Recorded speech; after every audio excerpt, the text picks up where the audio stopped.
The smell of the soil when I till it up in the spring, preparing the soil and marking the vineyard out.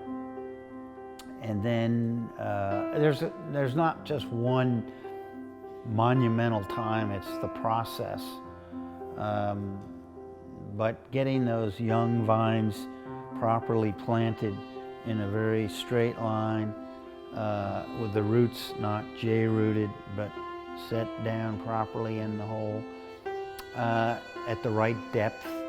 And then just seeing my crew come in, 10 or 12, and it's just a happy time. The weather's normally, the sun is out, spring is in the air.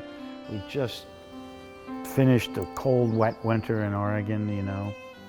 So it's that energy of just new birth.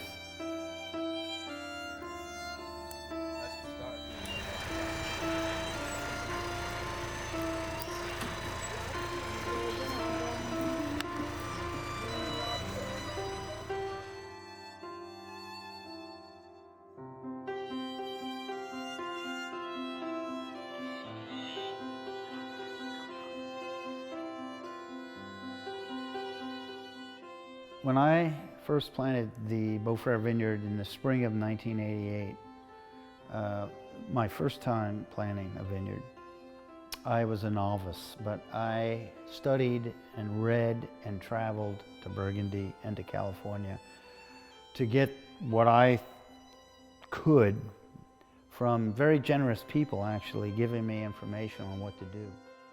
I was young, in my young 30s. I worked 7 days a week. I lived on the property so I could walk to work. I had a supportive wife that watched the children, and she understood and I understood. We were financially strapped, so I had to do all the tractor work, hoeing, just paying attention to detail, and willing to work 7 days a week from sunrise to sunset. And it wasn't work. I'd come home exhausted and sleep well, get up, do it again. It's just a pure desire to succeed.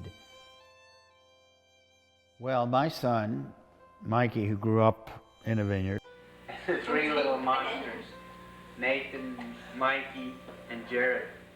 In 1988, when I planted the vineyard, he was 1 year old. And so he grew up in a vineyard. He has, I think, the advantage of a generation of being involved, playing in the vineyard from a young child to now a young man. He has his own opinions, and of course I have mine, but collectively together, discussing the elements of planting a new vineyard, it's exciting. And I listen, and he hopefully listens. And together, you know, I think we're going to come up with something really special.